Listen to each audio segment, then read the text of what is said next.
மறைந்த ஈவிகேஎஸ் இளங்கோவன் உடலுக்கு அரசு சார்பில் மரியாதை வழங்கப்பட்டது.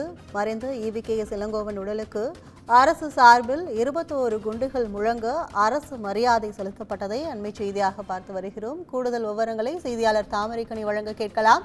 வணக்கம் தாமரைக்கனி, கூடுதல் விவரங்கள் என்ன? வணக்கம் கற்பகம். மறைந்த சட்டமன்ற உறுப்பினர் ஈவிகேஎஸ் இளங்கோவன் உடலுக்கு அரசு மரியாதை சார்பில் 21 குண்டுகள் முழங்க இன்னும் சற்று நேரத்தில் தகனமானது செய்யப்பட இருக்கிறது.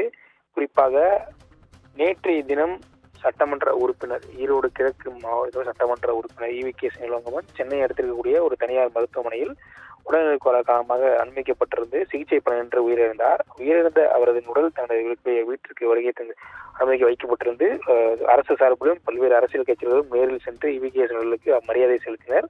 குறிப்பாக முதலமைச்சர் 2 முறை சென்று அவர் உடலுக்கு மரியாதை செலுத்தினார். எனவே இன்றைய தினம் அவர் தற்போது பாத்தீங்கன்னா முகலிவாக்கத்தில் இருக்கக்கூடிய அந்த மின் மயானத்தில் அவர் உடலானது வீட்டிலிருந்து ஊர்வலமாக கொண்டு செல்லப்பட்டு தற்போது இன்னும் சற்று நேரத்தில் இந்த பகுதியில் மயானமானது செய்யப்படுகிறது.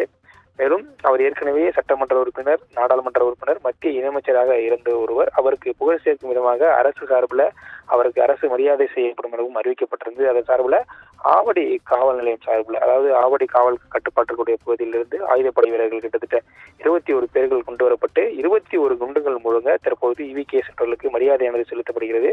இந்த மரியாதை செலுத்த பின்பு அங்கு அவருக்கு புகழ் மரியாதையானது கட்சியின் சார்பில் கொடுக்கப்பட இருக்கிறதாக கூறப்படுகிறது. மேலும் காங்கிரஸ் சார்பில் ஏராளமான முக்கிய நிர்வாகிகள், தலைவர்கள் கலந்து கொண்டிருந்தாலும் அரசு சார்பில் அமைச்சர்கள் மா சுப்பிரமணியம் மற்றும் மோகன் பசன் இருவரும் கலந்து கொண்டு இந்த இறுதி மரியாதையில் இடம்பெற்றிருக்கிறார்கள். மேலும் அந்த அரசு மரியாதை முடிந்த பிறகு அவருக்கு அங்கு மயானத்தில் குடும்பத்தினர் சார்பில் செய்யக்கூடிய அந்த சடங்குகள் அனைத்தும் முடிக்கப்பட்டு இன்றும் சற்று நேரத்தில் அவர் மின் மயானத்தில் தகனம் செய்யப்பட இருக்கிறார். உங்கள் விவரங்களுக்கு நன்றி தாமரைக்கனி.